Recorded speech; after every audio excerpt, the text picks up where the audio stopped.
¿Cómo piensan los ricos? ¿Qué diferencias hay entre una persona que es rico, aunque bueno, habría que valorar qué es ser rico y qué no es ser rico, cada uno tiene su concepto, y los que no lo son? Bueno, decirte que yo tenía prejuicios respecto a este libro, porque claro, con un título así, pues ya te imaginas, pues cómo hacerte millonario, ser tu propio jefe, no sé qué, no sé cuánto, pero que va, no tiene nada que ver. No tiene nada que ver. De hecho, es un libro muy curioso, porque según lo iba leyendo, me daba como un poco la sensación de ser una mezcla entre, por un lado, libros como por ejemplo El Código del Dinero, de Raymond Samson, por ejemplo, libros como Los secretos de la mente millonaria, de T. Harv Eker, libros como por ejemplo Padre Rico, Padre Pobre, de Kiyosaki. Eso es la parte más básica, pero por otro lado es un libro de psicología realmente, psicología del dinero. De hecho, el autor tiene trabajos publicados en cuanto, por ejemplo, Psychology of Money del 2018, o sea, el autor está muy metido en este tema, psicología del consumidor, psicología de la toma de decisiones, la aversión de riesgos, menciona constantemente a mis autores favoritos, como por ejemplo Nassim Nicolás Taleb con Antifrágil, Existe la suerte, El cisne negro, como por ejemplo a Daniel Kahneman con Pensar rápido, pensar despacio, por ejemplo a Hans Rowling, como por ejemplo a Factfulness. O sea, yo iba leyendo el libro y iba pensando, esto no es un libro de estos de lo típico, esto es un libro extraordinario. Y es la conclusión que saco de este libro. Es un libro extraordinario. Pero no pienses que es un libro sencillo, no pienses que es un libro básico, es un libro principalmente o en gran proporción de psicología. Sí que es verdad que no es extremadamente complicado de leer porque tiene muchas historias. Historias de Bill Gates, de gente de éxito, de empresas, de inversores, Warren Buffett, cuenta muchas historias y eso suaviza el libro. Pero, no obstante, ya te quiero avisar, es uno, que te recomiendo que te lo leas y dos, que sepas también pues que en muchas partes no va a ser como ostras. Para mí, el principal aprendizaje que me llevo de este libro es que va a haber muchos puntos en los que vas a decir, coño, esto no es como yo lo hago, o esto no es lo que me han enseñado, o esto es... Y eso es lo que te vas a llevar en el práctico, eso es brutal.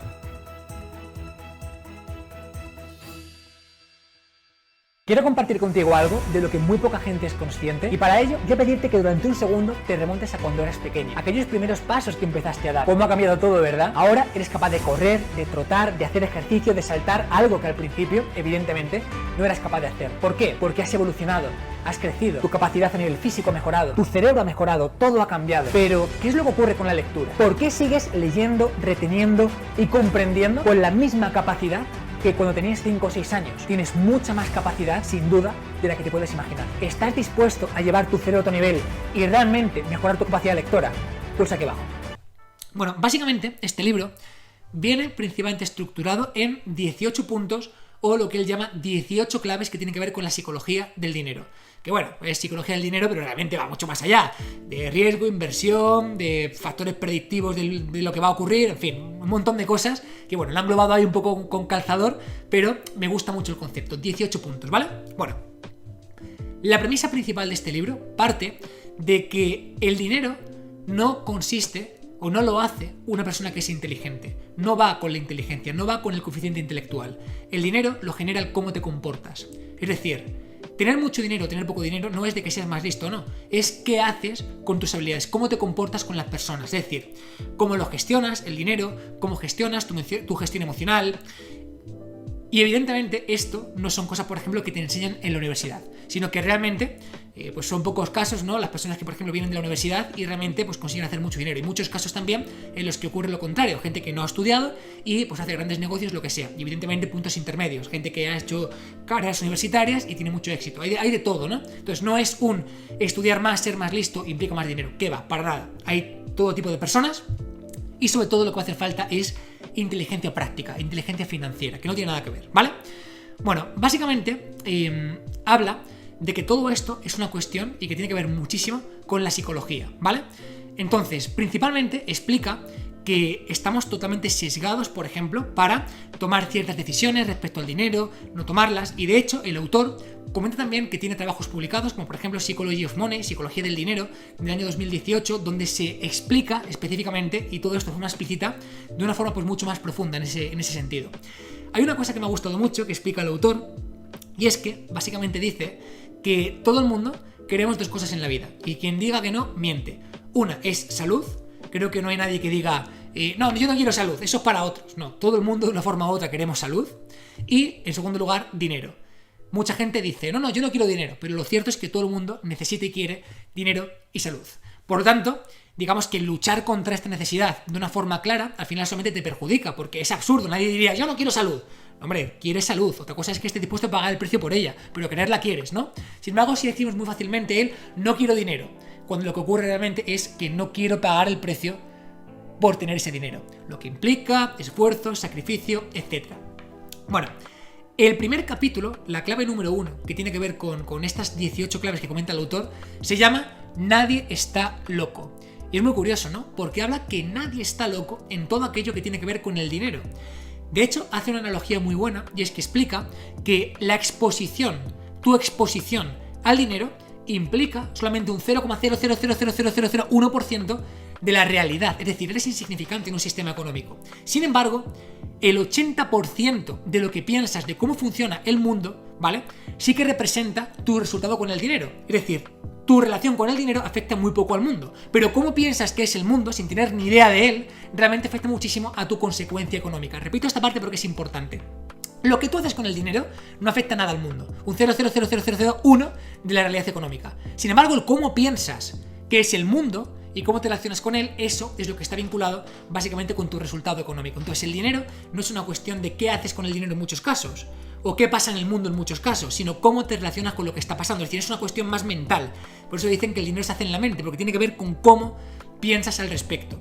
Evidentemente, pues hay que hacer cosas, pero el cómo piensas y cómo ves el mundo al respecto es una parte súper importante. De hecho, es muy curioso porque básicamente dice que nadie está loco, que en resumen todos hacemos lo mejor que sabemos con lo que tenemos, ya sea información, recursos, familia, etc. Entonces, claro, hay muchas cosas como por ejemplo tu exposición a las deudas, a la pobreza, a la inflación, al contexto, a la educación, a tus creencias, a tu familia. Todo esto, ¿vale? Todo esto afecta a cómo te comportas con el dinero. Todo esto que es tu relación con el mundo, ¿vale? Es básicamente el 80% de lo que tú crees que es el mundo, pero realmente es una parte muy sesgada, es una parte muy pequeña de lo que realmente es. Entonces, claro, al final explica que todo tiene sentido para la persona que está tomando acción. Habrá personas que tengan más dinero, menos dinero, que tomen decisiones inmobiliarias, de inversión, de esto, de otro, educación, y todo tiene sentido y todo es correcto porque cada persona hace lo que cree que tiene sentido en base al contexto en el que vive. Entonces, esto está muy bien porque muchas veces cuando las personas tienen más dinero, pues tienden a juzgar, ¿no? Pero ¿cómo es posible que haga esto? Pues sea tu propio jefe y se les ha ido un anuncio en YouTube, ¿no? Tirando billetes. Pero realmente explica que cuando alcanzas realmente una sabiduría financiera potente, cuando alcanzas un umbral económico potente, entiendes que todo tiene sentido, porque tiene sentido para la persona que está invirtiendo, porque tiene sentido para la persona que está tomando decisiones y por lo tanto no puedes juzgar, porque la relación que ha tenido con el dinero representa la creencia o cómo ve el mundo en un 80% respecto al dinero, y esta parte es súper importante. Entonces, además, el autor deja un capítulo final, que después te comentaré, en el que básicamente analiza la mentalidad estadounidense, ¿no? La mentalidad americana, y explica pues históricamente qué es lo que ha ocurrido con la inflación, con las deudas, sector inmobiliario, crash, guerras, explica todo y hace un análisis de cómo psicológicamente se ha configurado la mentalidad americana en base a la exposición que ha tenido en todos estos factores, lo cual me parece brutal, porque todo tiene sentido. Lo que pasa es que cada persona está en un punto distinto y ha tenido un contexto distinto. De hecho, esto el autor lo refuerza constantemente porque dice, oye, es que tú eres una persona y yo soy otra.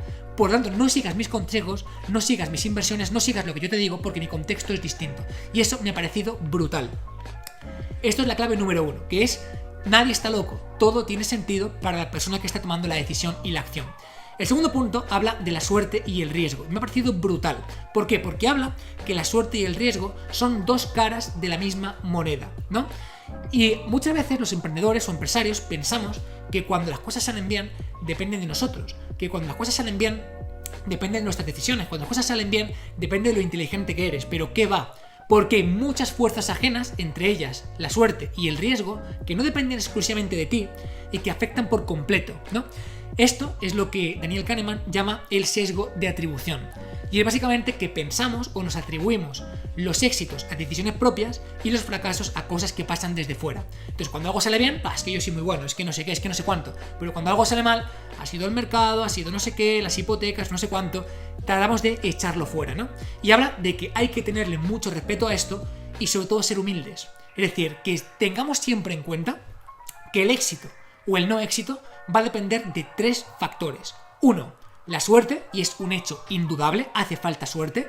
2, la habilidad para gestionar esa suerte, es decir, hace falta adquirir habilidades. Y 3, el riesgo que asumimos por tomar la decisión anterior. Suerte, habilidades y riesgo. Son 3 partes en un triángulo y cuando quitamos una de ellas no tiene sentido y no funciona. Hace falta ambas partes. Por tanto, lo que hace falta es realmente guardarle respeto a esta parte. Habla de que muchas veces intentamos seguir historias de éxito, intentamos seguir, por ejemplo, a qué es lo que ha hecho una persona, qué es lo que ha hecho otra, contratar un mentor, esto, lo otro, y eso está muy bien en muchos casos.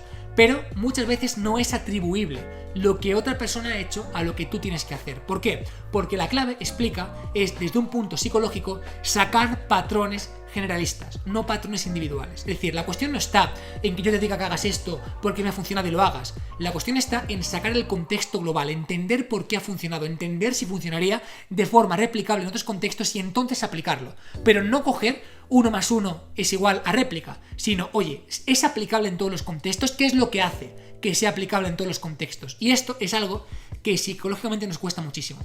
Tendemos a copiar el patrón, pero tendemos a obviar si esto es replicable desde un punto de vista generalista. Ese es el punto clave realmente de todo esto.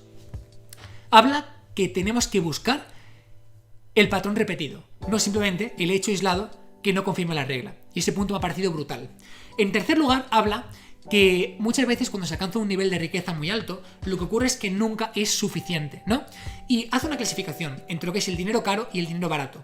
Por ejemplo, ¿qué es el dinero caro? Pues un dinero que realmente vas a ganar, pero a costa de algo muy caro. Por ejemplo, tu reputación, por ejemplo, no mirar a largo plazo, por ejemplo, hacer algo que defrauda, por ejemplo, hacer algo que perjudica al medio ambiente, que perjudica al mundo. Eso es dinero caro. Es un dinero que no se puede coger simplemente porque pienses que nunca es suficiente. Eso es el dinero caro.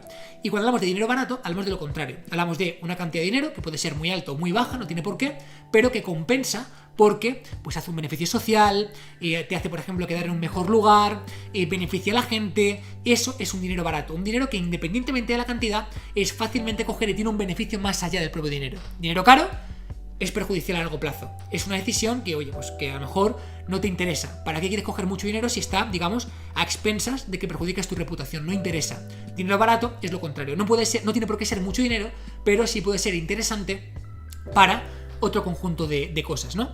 Habla de que un error muy común que comete la gente cuando ya es rica es básicamente el pensar que nunca es suficiente y entonces cometer locuras. Locuras en cuanto a arriesgar, locuras en cuanto a exponerte a ese dinero caro, etc. Entonces habla de que no hay ningún motivo para arriesgar a perder lo que tienes por algo que no necesitas. Ojo con esto, es muy interesante. No hay ningún motivo para arriesgar todo lo que tienes por algo que no necesitas. Y habla de que realmente tener lo suficiente no significa tener poco. Puedes tener muchísimo y estar totalmente insaciado y querer más, y puedes tener muchísimo y que sea totalmente suficiente y estés feliz. Ese es el punto de suficiencia al que hay que llegar. Es decir, el punto en el que tienes mucho, lo que para ti sea mucho y estés feliz, pero que no tengas que seguir buscando más, sino que simplemente, pues si llega más, será porque lo disfrutas, porque hay coherencia, porque te apetece, porque lo que sea, pero no con esa rueda donde no estás contento con lo que estás consiguiendo. Es decir, lo que busca, básicamente el autor, lo que trata de explicarte es que la clave está en diferenciar lo que es la aceptación de lo que es la renuncia. Es decir, una cosa es aceptar lo que tengo, es suficiente, ya estás genial, pero oye, aceptas que si salen nuevos proyectos, nuevas cositas, nuevo lo que sea, vamos a por ello, está perfecto, sin necesitarlo. Y otra cosa es justamente el no estar conforme nunca con lo que estamos haciendo. El buscar, independientemente de lo que estás ganando, ir a por más, a por más, a por más. Porque al final nunca vas a estar contento. Y por supuesto no tiene que ver la aceptación con la renuncia. Es decir, renuncia sería el tengo poco o estoy conforme, pero no quiero más simplemente porque sé que no lo puedo conseguir. Sería renunciar. Cuando a lo mejor tampoco estás conforme teniendo poco. Entonces, la cuestión está en estar conforme realmente con lo que tienes. Y no buscar más de forma indefinida, pero tampoco quedarte como estás si lo que tienes no es suficiente para ti. Sino, simplemente, pues, no renunciar a mejorar tu situación, pero aceptar el punto en el que estás y saber aprovecharlo y disfrutarlo, el punto en el que estás. Este es un punto de psicología que para mí me ha parecido fundamental, ¿vale? Como digo, básicamente el resumen de este punto es que no merece la pena nunca arriesgar todo lo que tienes por cosas que no necesitas. Y justamente lo que habla también es de asunción de riesgos, ¿no? De cómo asumir riesgos. Pues bueno, los riesgos son importantes, te van a hacer falta para empezar, para enriquecerte, para crecer, para montar tu proyecto, pero lo contrario es lo que hace falta para mantener ese capital. Lo contrario es lo que te hace falta para subsistir con ese capital. El cuarto punto, básicamente, habla de que... habla del interés compuesto, ¿no? Habla de que está en boca de todos el interés compuesto, el que si vas invirtiendo y reinviertes lo que has ganado, al final la pelota es enorme, y habla de los mitos del interés compuesto. De hecho, pone de ejemplo a Warren Buffett. Warren Buffett seguramente sea de los mejores inversores del mundo y pues de las personas más ricas del mundo, evidentemente, ¿no? Entonces habla de que, bueno, claro, que con Warren Buffett se juntaron dos cosas. Uno, que es una persona que ha sido un excelente inversor desde el principio y además que jugaba con el tiempo a su favor, porque empezó muy joven a invertir, ¿no? Son las dos cosas, tomar buenas decisiones invirtiendo y, por supuesto, aprovechar este interés compuesto de cara a que repercuta de forma positiva en largo plazo. Habla que el éxito de las inversiones no está solamente en ser muy buen inversor, sino en dejar que ocurra el tiempo suficiente. De hecho, por ejemplo, habla de los índices de rentabilidad de Warren Buffett y dice que no son tan extraordinarios, o hay gente que son mejores, ¿no? Pero claro, que no importa que no sean tan extraordinarios, porque con el tiempo suficiente, esta exponencialidad, esta acumulación, este interés compuesto, pues sí que lo hace muy interesante, ¿no?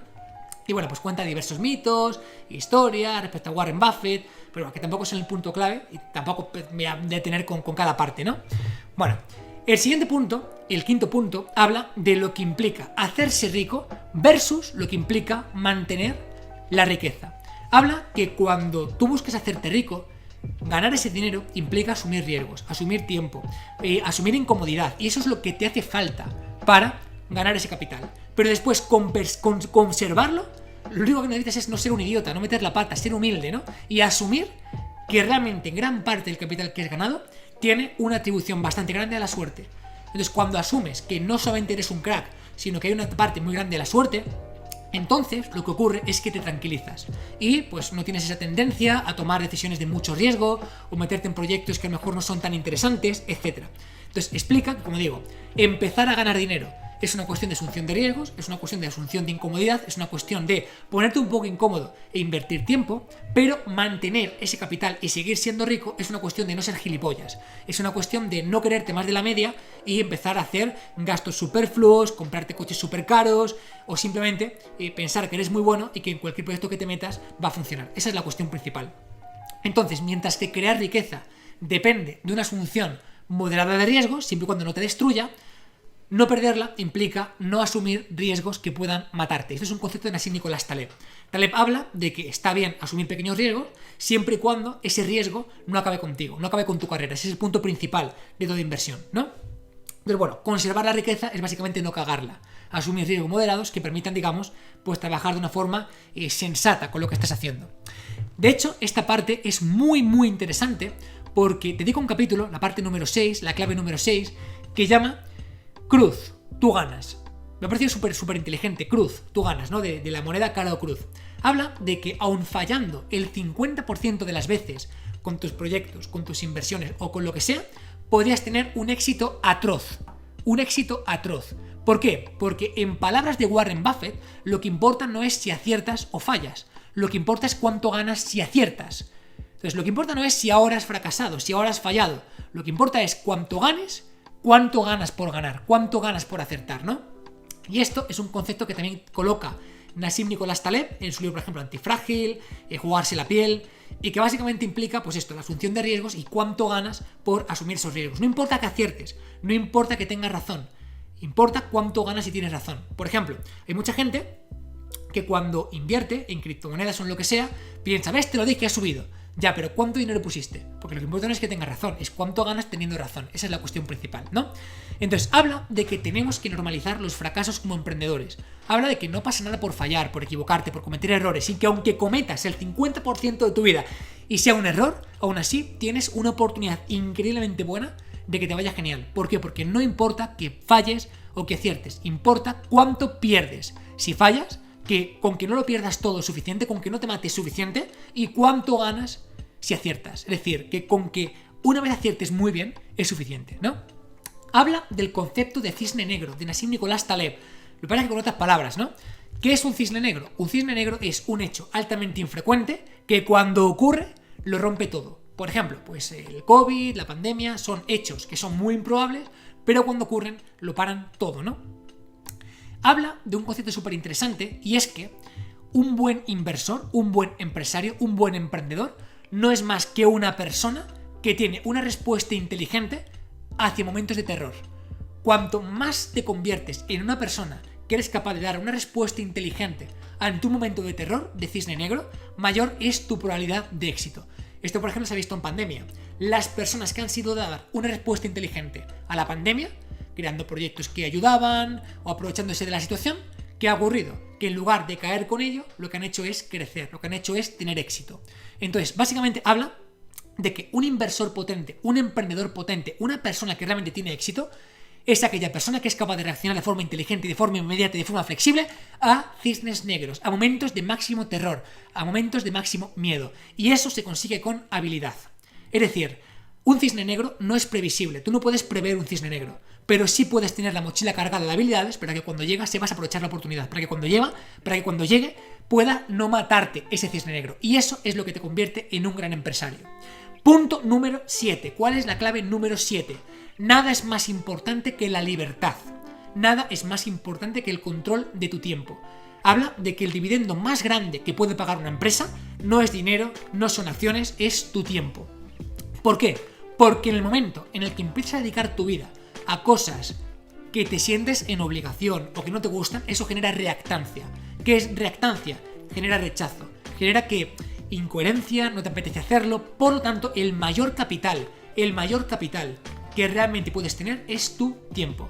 Los ricos invierten su dinero en ganar tiempo. Los que no son ricos, según el autor, lo que ocurre es que gastan su tiempo por ganar dinero. Me ha parecido un concepto súper interesante. Lo más importante es siempre la libertad. Bueno, este ha sido el primer mapa mental que he hecho para explicarte todo esto. Un segundo, que se me ha caído el otro. Bueno, todo esto, evidentemente, cómo hacer mapas mentales, saber exprimir la información, saber contarla después, lo enseñamos en la formación que tienes aquí abajo, en la descripción. Es un intensivo de 2 días y medio, donde todo esto lo aprendes. El 100% de la probabilidad es que lo aprendas. Y si terminas el evento y no consigues leerte los libros en menos de 1 hora, comprenderlo todo, saber retener la información, aprenderla y transmitirla, o sea, hasta el punto de integrarlo, te puedo garantizar que te devolvemos el dinero y ya está, ¿vale? Digo, para que rellenes el formulario que tienes aquí abajo, rellena el formulario, hablas con mi equipo, te cuentan todo y le damos caña. Bueno, continuamos. Primer mapa mental, que es el que he hecho antes en directo, y ahora vamos con el segundo mapa mental de este libro tan interesante, ¿Cómo piensan los ricos? El punto número 8, en cuanto a claves para identificar cómo piensan los ricos, habla de la paradoja del hombre y el coche. Dice que a nadie le importan tanto tus posesiones como a ti mismo. Por lo tanto, los ricos no tratan de impresionar, porque lo único que estás haciendo es darle importancia tú. A la gente le da igual. En todo caso, a la gente le genera en muchos casos rechazo, ¿no? El que alardees del supercoche, esto o lo otro. Por lo tanto, lo más importante es la humildad. Habla de que seas muy humilde cuando te vaya muy bien y muy compasivo contigo cuando te vaya mal. Porque ni una cosa ni la otra son cosas que van a estar estáticas, sino que va a ser un bucle al final. Momentos en los que te va muy bien, momentos en los que no te va tan mal. Entonces, que el éxito no te suba a la cabeza, pero que el fracaso no te llegue al corazón, que te permita continuar. Habla de la importancia de ser rico y parecer rico. Los ricos son ricos, no parecen ser ricos. De hecho, por ejemplo, cuando tú ves a grandísimos empresarios, como por ejemplo Jeff Bezos o Mark Zuckerberg, o tú los ves por la calle y pensarías no que son multimillonarios, sino que son personas normales. ¿Por qué? Porque los ricos se preocupan de ser ricos y de trabajar sus habilidades para seguir siéndolo, no en aparentar lo que normalmente no eres o no son, ¿no? Bueno, básicamente lo que habla en el punto número 9 este autor es que ser rico es lo que no se ve. Y habla de que la forma más rápida de perder tu dinero es mostrar que tienes mucho dinero. ¿Por qué? Porque ganas dinero, te lo gastas en demostrar y por lo tanto dejar de tener dinero. Entonces no tiene sentido. Ser rico es lo que no se ve. Ser rico es ser dueño de tu tiempo. Ser libre es tener libertad total, económica, a nivel financiero, para ayudar a otros con tu tiempo, y eso es lo que no se ve. Entonces, esta es la diferencia entre ser rico y parecer rico. Y es un punto que es súper importante. Me ha parecido muy curioso porque dedica el punto número 10 al ahorro. Y habla de que el ahorro es necesario, de que el ahorro es obligatorio. Y habla de que realmente hay 3 tipos de perfil. Personas, por ejemplo, que ahorran. Yo, por ejemplo, soy una persona bastante ahorradora. Personas que creen que no pueden ahorrar. Y personas que creen que no deben ahorrar. Y hace un matiz, ¿no? Hace básicamente un matiz, y es que dice que realmente el valor de ser rico o no ser rico es relativo a lo que necesitas. Claro, tú puedes ser millonario, pero si realmente necesitas más millones para estar bien o para vivir de lo que tienes, pues realmente eres pobre, ¿no? O sea, no eres rico realmente. Entonces, al final ser rico depende mucho de qué necesitas realmente. Darle el valor a ser rico es qué necesitas para ser rico en realidad.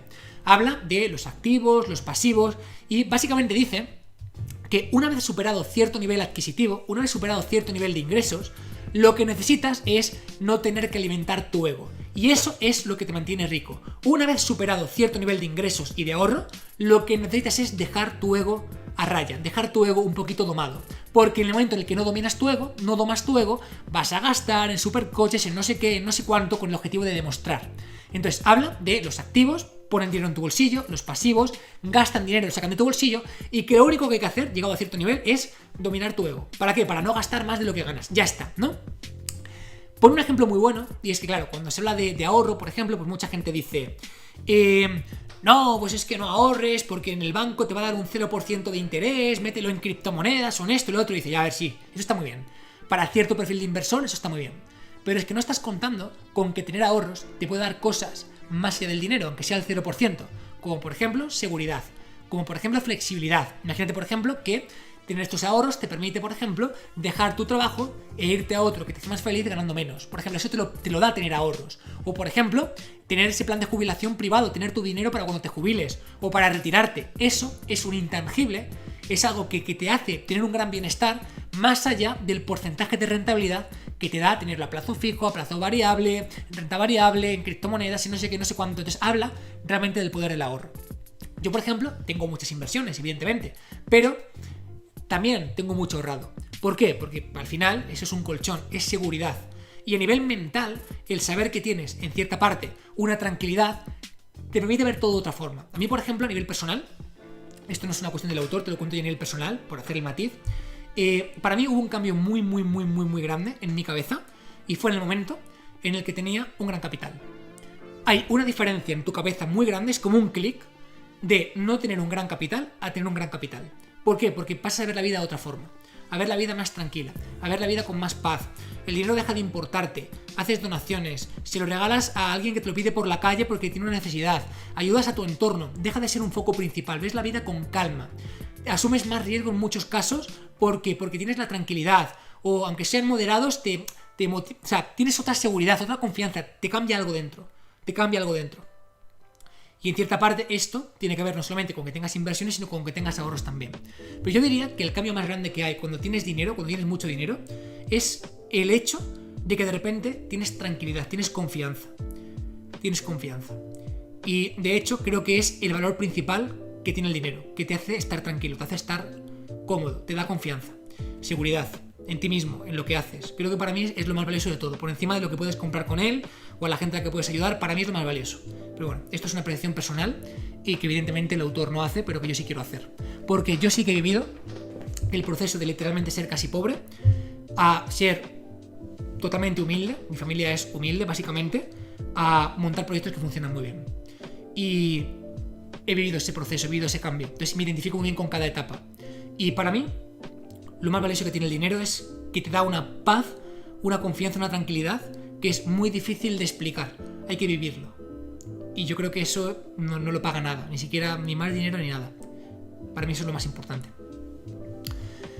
Bueno, el punto número 11 sería básicamente que habla de que es más importante ser razonable que ser racional. ¿Por qué? Porque muchas veces la gente extremadamente racional hablan en cuentas de resultados, en números, en esto, en lo otro, tal cual, lo que sea, no sé cuánto, no sé qué. Pero a veces la cuestión no está en ser racional y mirar las métricas, sino en ser razonable, en cómo estás tratando a la gente, cómo haces tu gestión emocional.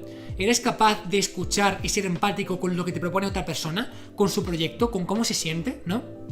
Pero bueno, básicamente sería la diferencia entre hacer planes súper rígidos, ¿no? Y la diferencia entre pues, ser mucho más flexible y poner el foco en las personas. Poner el foco en los cálculos y los planes versus poner el foco en las personas. Es más importante ser razonable que ser racional. Es más importante, los ricos tratan de ser más razonables que racionales. O por lo menos es lo que comenta el autor. Habla de que esta estrategia de ser razonable respecto a racional es básicamente con objetivo de evitar arrepentimientos futuros, básicamente con la gestión de las personas. Punto número 12. ¿Cuál es la clave número 12 para este autor? Habla de las sorpresas, de lo importante que es entender que todo cambia, que todo es volátil, que te tienes que adaptar, que tienes que ser flexible, ¿no? Menciona a dos de mis autores favoritos en este capítulo, a Nassim Nicolás Taleb y a Daniel Kahneman, y habla de que no estamos preparados para asumir cisnes negros, estos hechos impredecibles, que no cuentas con ellos, que rompen con todo. ¿Por qué?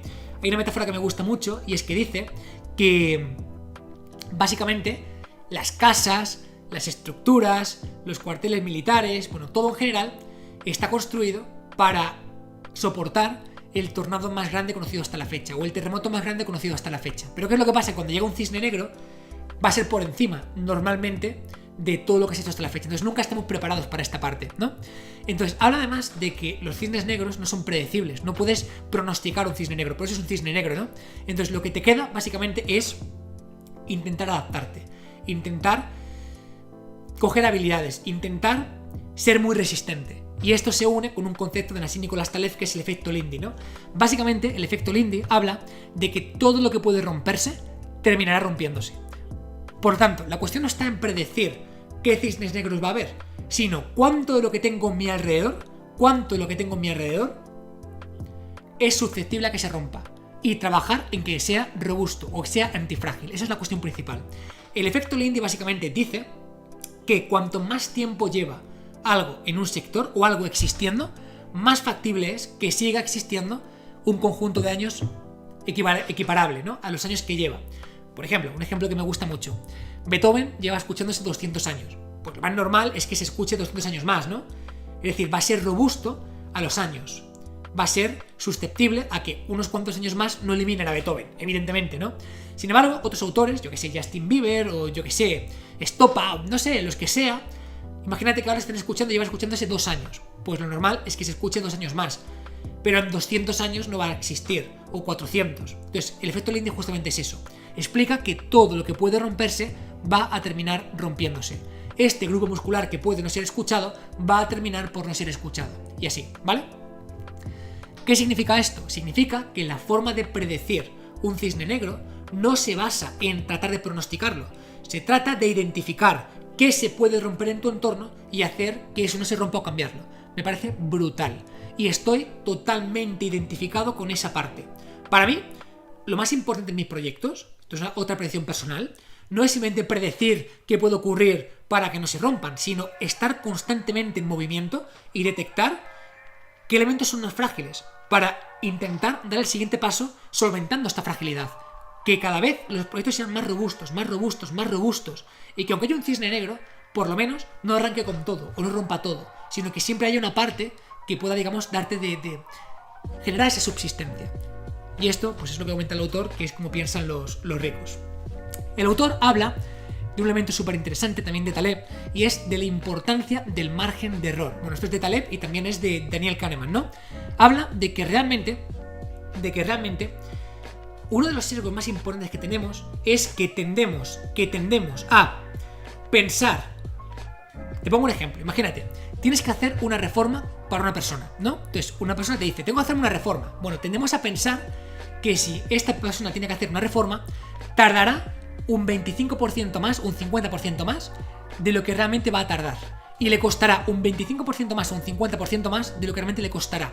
Pero cuando es para nosotros, pensamos que tardará un 25% menos o un 50% menos en terminarla, la reforma de nuestra casa, y que nos costará un 25% menos o un 50% menos de lo que realmente nos va a costar, ¿no? Y esto es un sesgo que tiene que ver con el margen de error.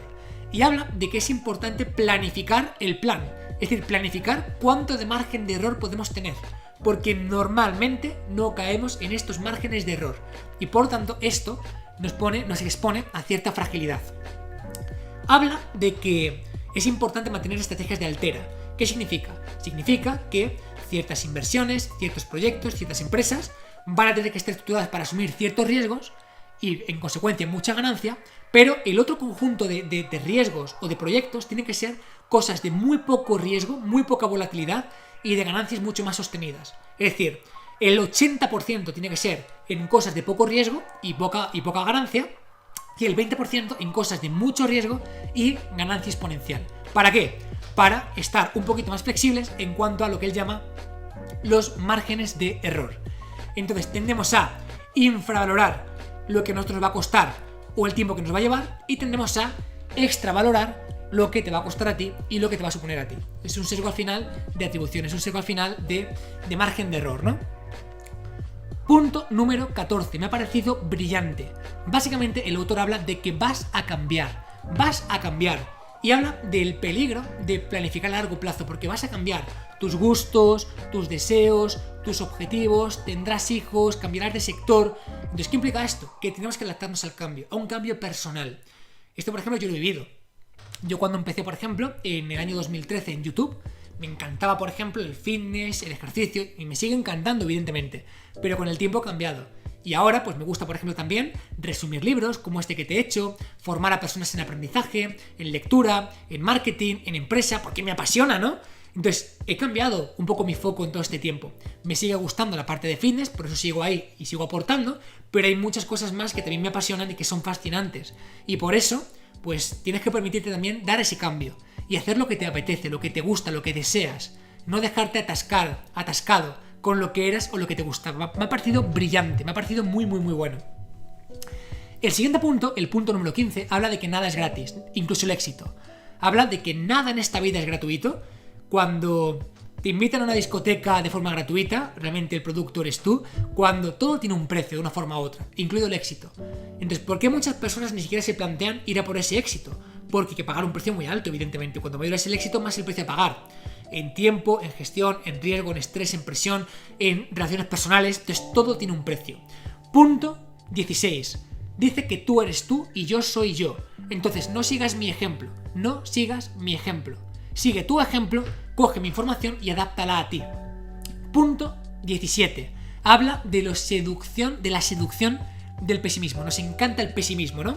Habla que cuando, por ejemplo, alguien es optimista, es como un mensaje de marketing, como un mensaje súper guay, un mensaje súper de galletitas de la suerte, ¿no?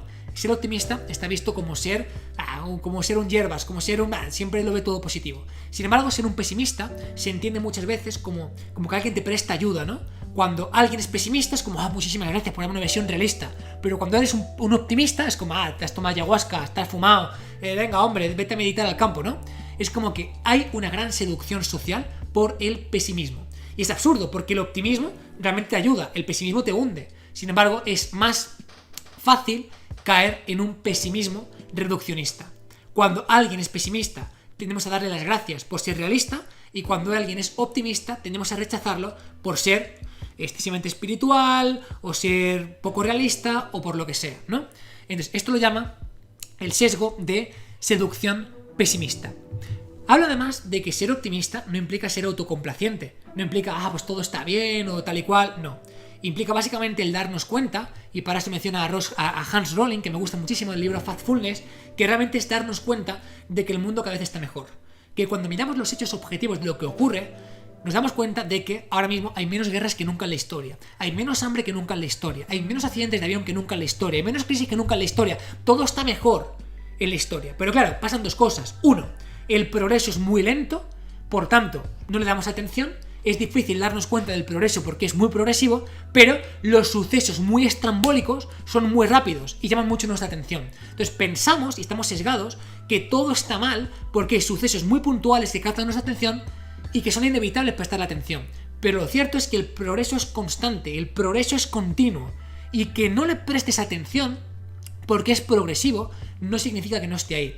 Entonces llama la atención, llama a la audiencia a centrarnos en estadísticas por encima de relatos, por encima de historias. Está claro que si ahora mismo se desata una guerra, ese hecho puntual es una catástrofe, es un desastre y va a captar tu atención. Pero eso no puede nublar el hecho de que hay menos guerras que nunca y que muere menos gente en guerra que nunca. Ese es el hecho principal. Estadísticas por encima de hechos. Para eso cita a Hans Rosling, que se llama en su libro Factfulness, un autor que ya ha fallecido, pero que es un libro brillante. Yo te lo aconsejo. Todos los libros que estoy comentando son muy, muy aconsejados. Básicamente la premisa de Factfulness es que el mundo está mucho mejor de lo que nos pensamos, pero los sesgos que captan nuestra atención, los elementos que captan nuestra atención, no nos dejan ver la realidad de cómo estamos avanzando. No nos dejan ver la realidad de qué está ocurriendo. Habla de que los ricos son capaces de valorar estos hechos por encima de los relatos. Y el resto de personas se centran más en el hecho puntual que está captando tu atención que realmente en ver ese progreso optimista, aunque no llame tanto la atención.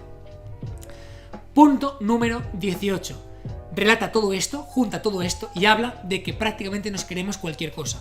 Habla de que cuando nuestro deseo es tan grande por algo, ya sea dinero, ya sea éxito, lo que sea, es muy fácil dejarnos seducir por historias, por marketing, por anuncios, por mentiras, ¿no? Habla de que todos tenemos una visión parcial del mundo. ¿Y qué es lo que ocurre? Que para cubrir estas lagunas, lo que hacemos es contarnos nuestras películas, contarnos nuestras historias, llenar esas lagunas con información propia. ¿Qué es lo que ocurre? Que claro, cuando tenemos una laguna, la llenamos con nuestra historia, con nuestra perspectiva. Pero eso, al final, lo que nos hace es una visión sesgada de todo esto. El libro termina de una forma brillante haciendo dos cosas. La primera, exponiendo por qué la mentalidad americana es la mentalidad americana, explicando los procesos de inflación por los que han pasado, las crisis que han tenido, la asunción de riesgos, política internacional, guerras, presidentes, actitudes, hambre, familias, progreso, la mentalidad de trabajo, de esfuerzo, te cuenta todo por qué la mentalidad americana es tan marcada y cómo han llegado hasta ahí desde un punto de vista psicológico. Y termina aportando algunos puntos importantes de cara a cómo gestionar tu dinero.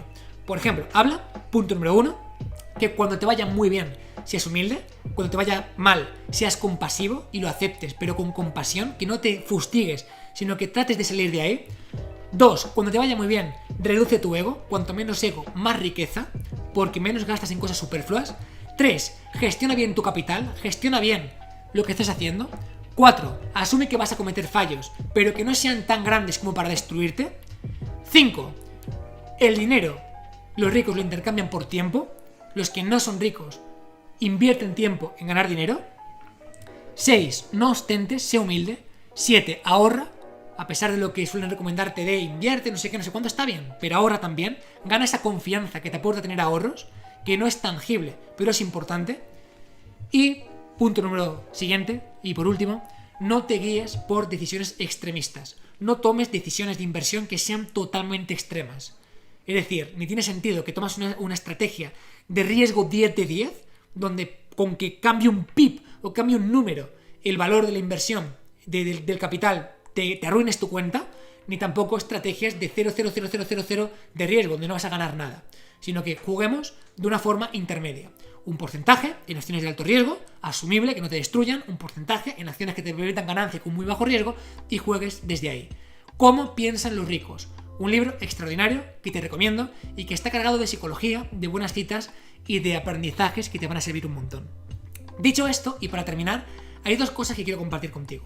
La primera, aquí abajo en la descripción, tienes acceso a todos los resúmenes que voy haciendo de forma gratuita. Resumo un montón de libros, resumo un montón, comparto un montón de aprendizajes, tienes todo aquí abajo en nuestra editorial. Y en segundo lugar, si eres una persona apasionada del aprendizaje, quieres leer rápido de verdad, comprenderlo todo, leer cualquier libro, como por ejemplo este que me acabo de leer, en menos de una hora, en 55 minutos, comprenderlo, saber explicarlo, retener la información, recordarla, integrarla, todo eso lo explico en una formación propia de 2 días y medio que tienes abajo en la descripción y que simplemente lo que tienes que hacer es rellenar el formulario, hablas con mi equipo, te cuentan todo, la cursas y te explota la cabeza. Si quieres aprender a leerte libros en menos de una hora, concentrarte como un demonio, tener la capacidad de prestar atención y concentrarte como nunca, tener la capacidad de retener la información, de comprenderlo todo, de hacer mapas mentales, de explicar después el libro, integrarlo, aplicarlo, todo esto lo explico en la formación de 2 días y medio que tienes aquí abajo. Rellena el formulario ahora y que sepas, te lo digo desde aquí, que si no eres capaz de leerte el 95% de los libros en menos de una hora y el 5% restante en menos de 2 horas, me lo dices y te devuelvo el dinero de lo que cueste la formación, o sea, cueste lo que cueste, en el punto en el que me estés viendo, te lo devuelvo, ¿vale? Así que rellena el formulario, te contamos todo y te aviso una cosa, no es una formación para todo el mundo, es intensa. En intensidad es un 10 de 10, es fuerte, es cañera, implica un desarrollo personal increíble. Y la promesa está garantizada, pero no la puede cursar todo el mundo. Hay ciertas personas que no pueden cursarla, así que tienes que hablar con mi equipo y te cuentan todo. ¿Qué material te hace falta? ¿Cuándo puedes hacerla? ¿Es 100% online? ¿Qué puedes anticipar o qué va a ocurrir para que un poco te pille en contexto y no de sorpresa, todo, ¿vale? Así que tienes toda la información aquí abajo. Te invito a que rellenes el formulario ahora y a que sigamos creciendo, disfrutando y aprendiendo juntos.